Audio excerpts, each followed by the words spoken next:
The Sandy and Toddcast is a Mindgarden Media podcast in association with Screw You, Todd Productions. Broadcasting from two very different yet magical places not found on any map. Get ready to discuss the strange, weird, ghostly, crazy, spooky, and odd things that take place around us each and every day. All while having a little bit of fun. This is the Sandy and Toddcast.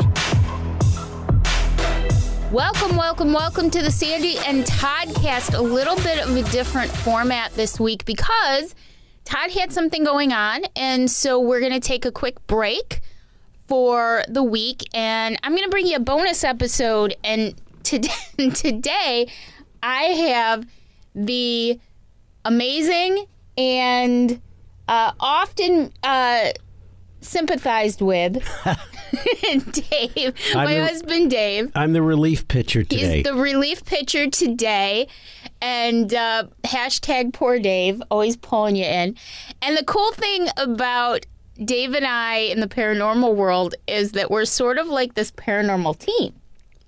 Well, yeah. Yeah, so whereas Todd and I are a paranormal team of one kind, Dave and I are a paranormal team of another, in that we actually, not only have we been married, it's coming on 18 years of marriage, 21 years together this month, but also we've been investigating together for a little while now and doing some side investigations.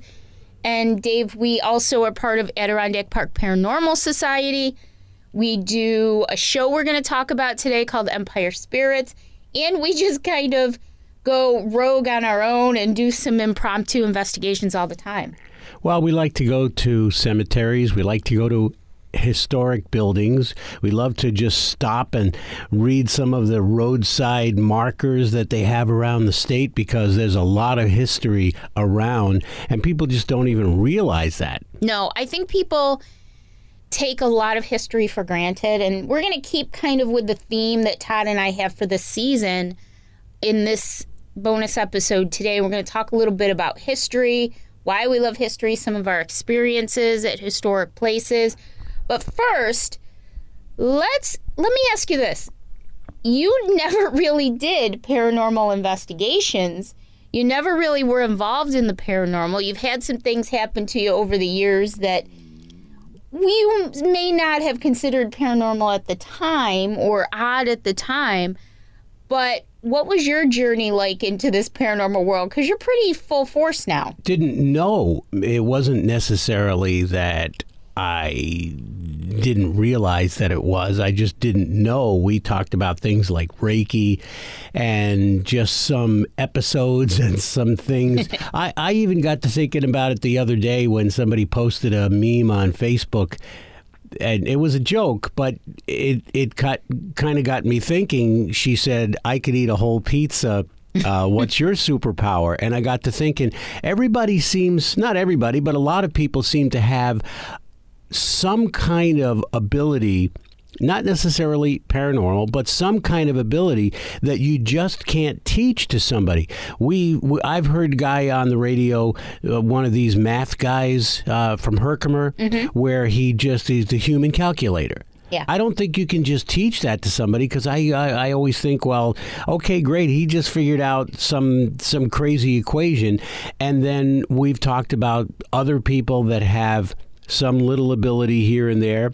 One of my jobs used to be identifying songs, and generally I could do them in a note or two.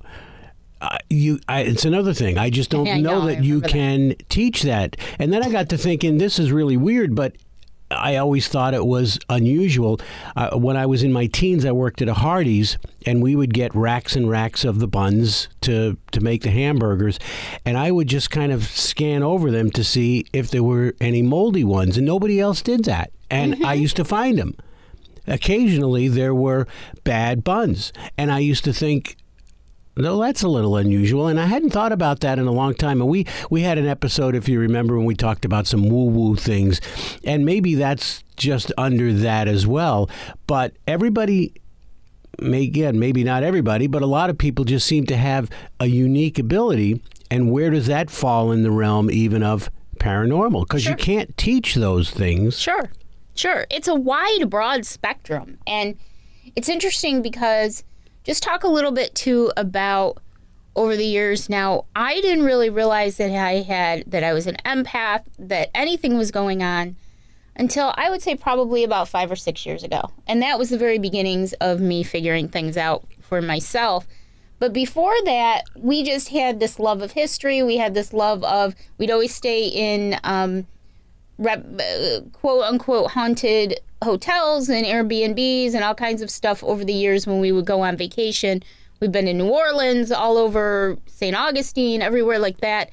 And we just loved it and were interested in it. But it wasn't really until I realized that some of the experiences we'd shared together that I'd had on vacations and things like that over the years really actually were something and not just an interest. So what was your take on my journey watching me go through this over the past 5 or 6 years? Right. It was an interest, and then it went to the next level. And so once you realized that there was a next level, it seemed to change for both of us where we had more of an interest.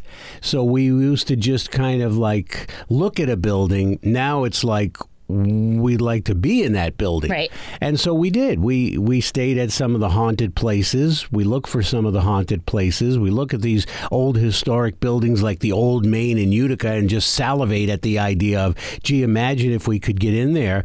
And it's gone beyond an interest. But I have seen your interest change from an interest to an involvement. Mm-hmm.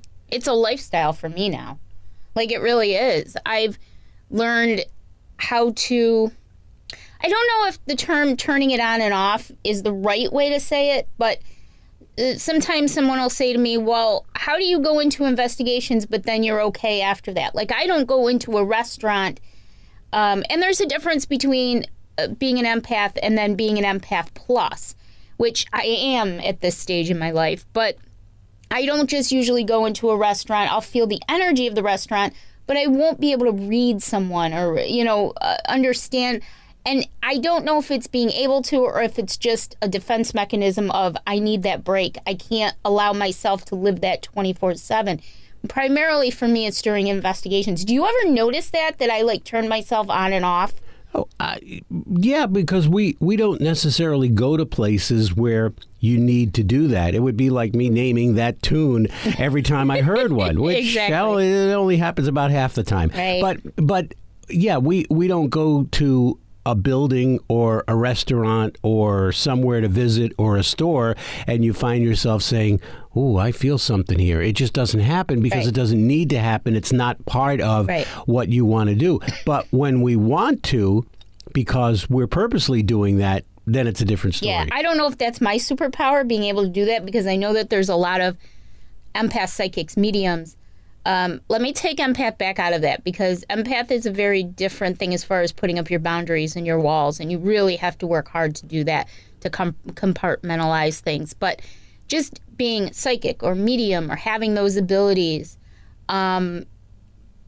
it's something that I don't want in my life all the time. I only want it certain times in my life when I'm doing an investigation. And again, I wonder if that's just my superpower, I guess, being able to discern those two things and sort of shut it on and off, or not allow it to come to me at the times that I don't want it or need it to. Once I set an intention, it comes to me. And it may be 3 weeks before an investigation, but it's never like, oh, I'm tortured by these images and these thoughts all the time. Right. As you just said, you set your intention, so there's a big difference between it's on all the time. And you're right. It's probably part of the whole realm of your abilities that it comes and goes because you want it to come and go. Yeah. So let's talk a little bit about this show that we're doing together. We worked in radio for quite a few years together.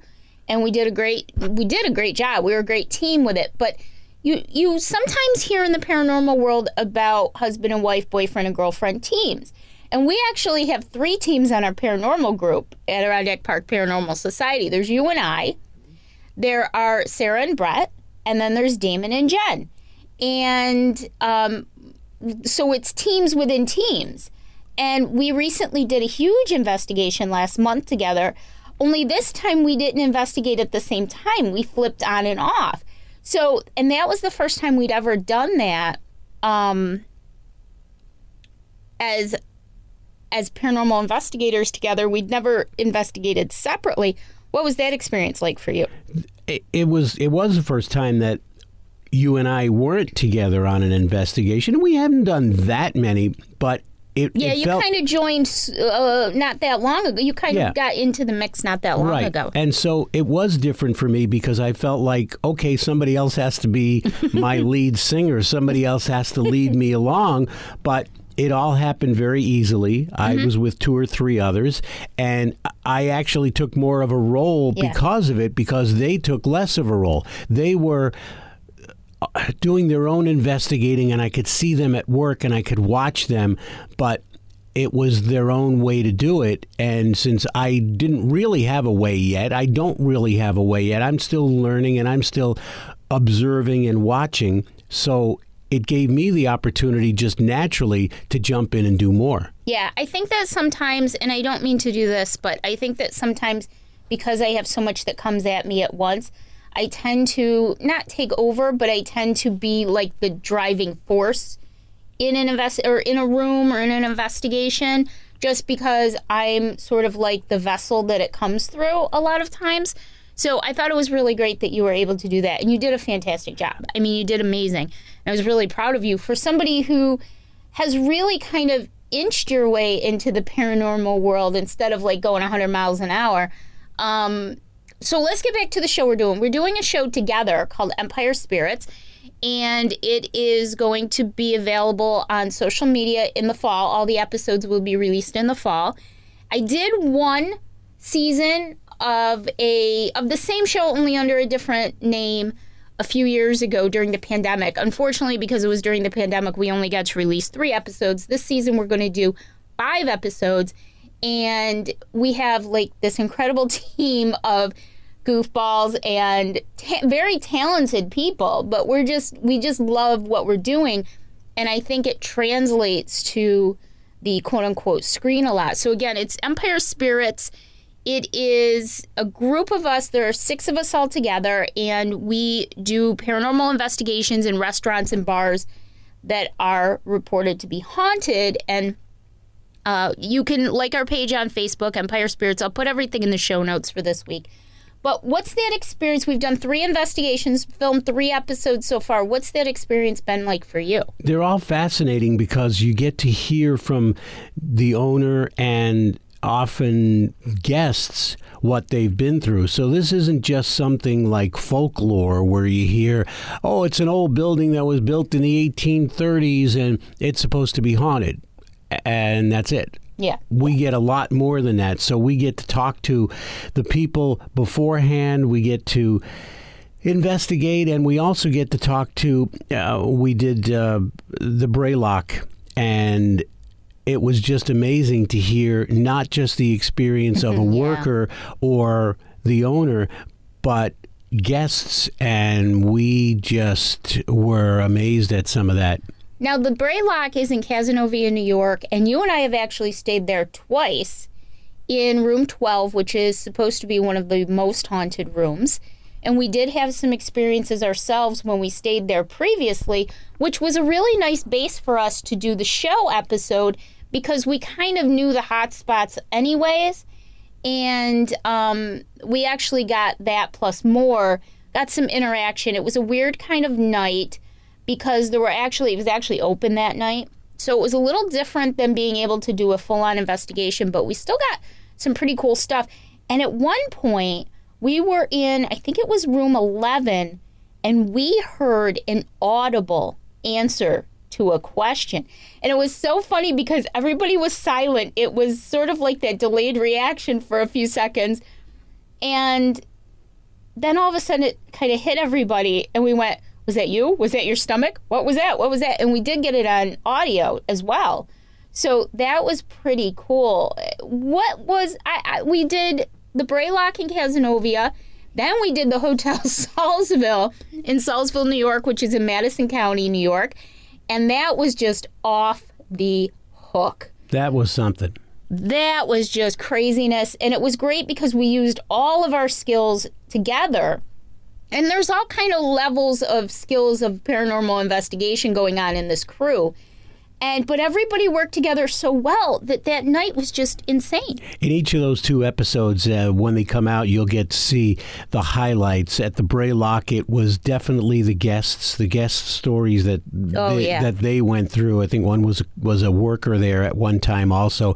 And then at Salisville, there's some keen audio that we have never heard. Oh, quite at that level. I will tell you that in the paranormal investigation world, a lot of people refer to seeing a full-on apparition as a holy grail.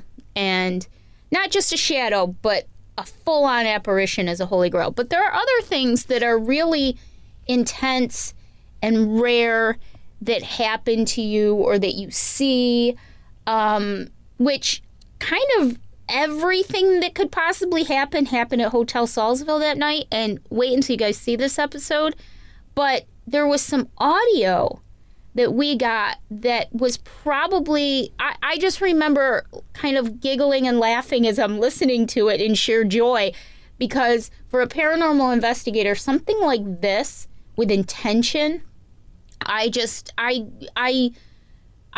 wanted to jump up and down and yell. So that's going to be an amazing episode. That was one of the first investigations where I feel like we actually got true answers as to who may be in that building that's not alive. What we also do is when we do an investigation, we tend to kind of look into the history of these places. Yeah. So we find out who might be there and who might even have been there before that. So, because a lot of times, a building might go back to the mid-1800s, but what was there before? So we'll do some history and research to try and figure out how and why and maybe even who is there. And that's part of what's fascinating for me is the history of it, because we see old buildings. We went to Amsterdam recently, and we were just eating before our investigation, and we saw this great old building that was on the water. It was an old factory, pretty obvious. And we all thought, like, oh, wouldn't it be great to get in there? So it's the history of these buildings and places that are part of that fascinating investigation. And, going back to what you were saying about now, normally for a regular investigation, and I don't mean the show Empire Spirits, I mean for our group investigations, I personally like to go in cold, meaning I don't want to know anything about the location if I can at all help it, because I don't want any kind of, I don't want any hints as to what's going on. If I'm going to get information, I want it to be from me getting the information. So that makes it more valid when these things are confirmed. And so a lot of times I don't. For the show, I sort of do it a little bit differently because I don't go full-on researching, but I do some research because I think that it's important to help and give answers to these people and to our audience when they see these, that we can kind of figure out what's going on. And so I did do that this season so far, and it's just been phenomenal. Back to the Hotel Salisville real quick. There were things that I knew going in. I didn't know a lot about it because there's not a lot of history about the Hotel Salisville or the Salisville area online.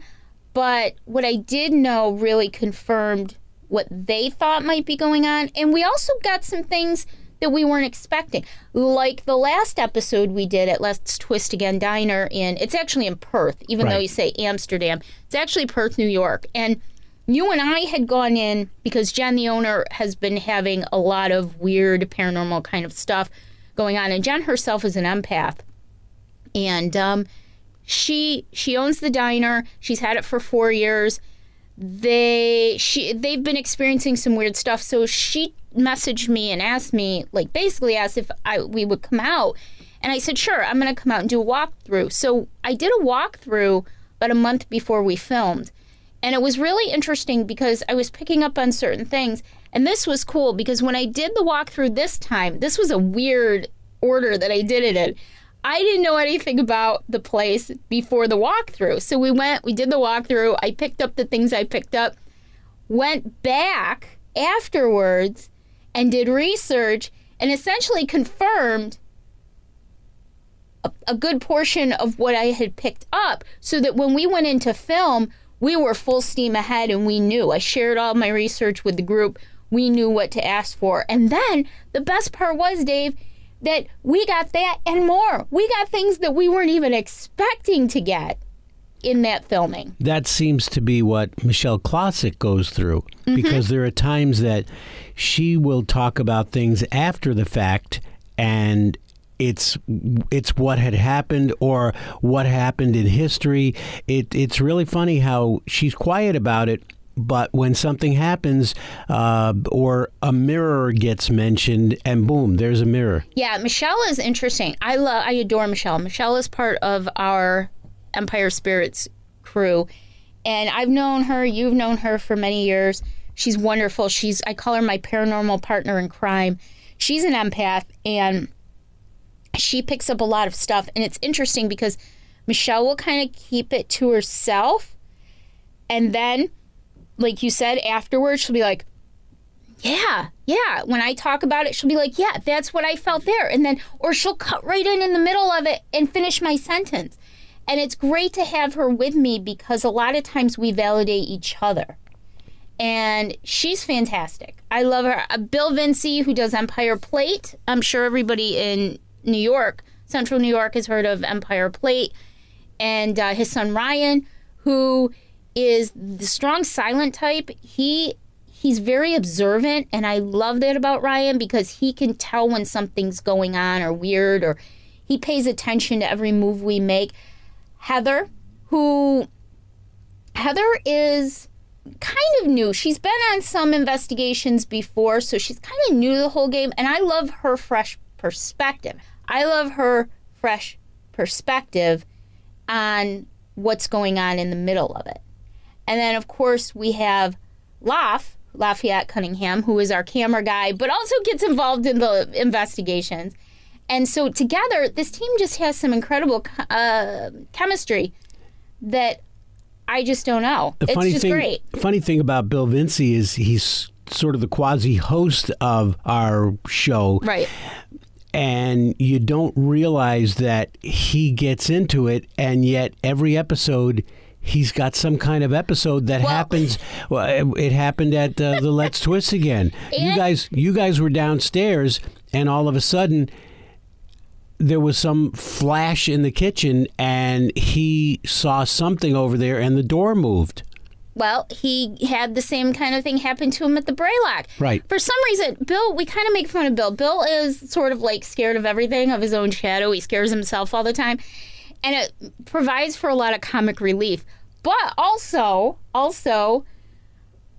for some reason, energies and spirits seem to be drawn to Bill. And I wonder if it's just that because he seems to be nervous about things, or he seems to be kind of, a little worried when things get a little crazy. And so they tend to, I guess, manifest and show themselves to him a little bit more. It's so interesting to watch him.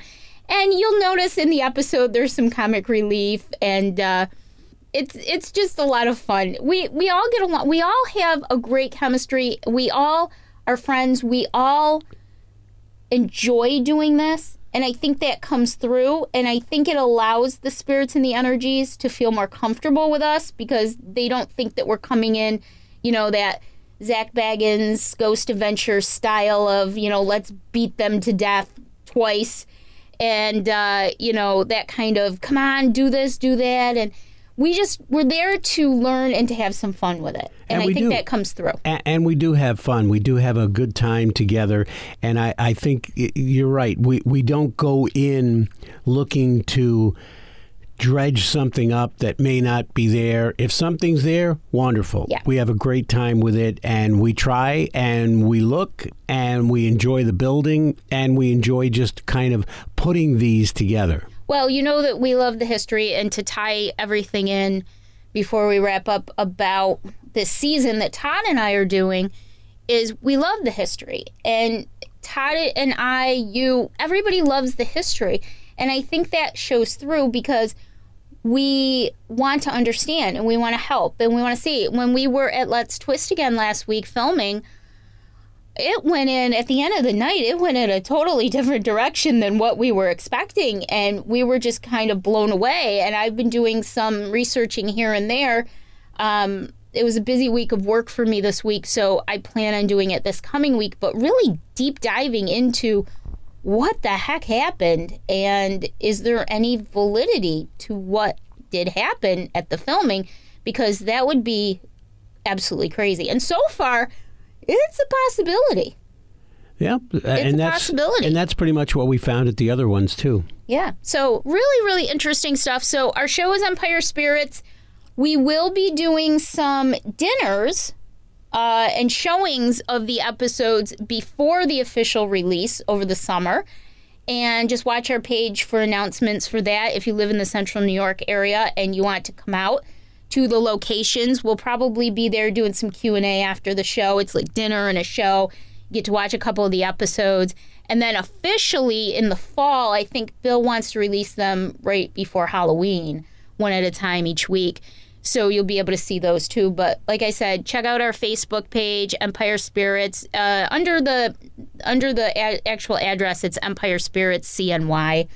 And you can see some of the goings on, learn about the crew and what we're up to and the things that we're doing and why we do what we do. But yeah, history ain't no mystery because, you gotta, without history, we can't learn. We can't learn about how to go forward if we don't understand the history. Well, I think it shapes it for us. That's one of the reasons why we both like to go into these investigations, because there is always a lot of history involved. Without a doubt. So let's take a break real quick for our spiel, and then we're going to wrap up.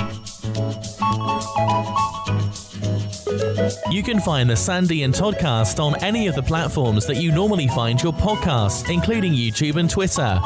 Be sure to like the Sandy and Toddcast on Facebook to keep up on the latest goings-on, including each week's episode.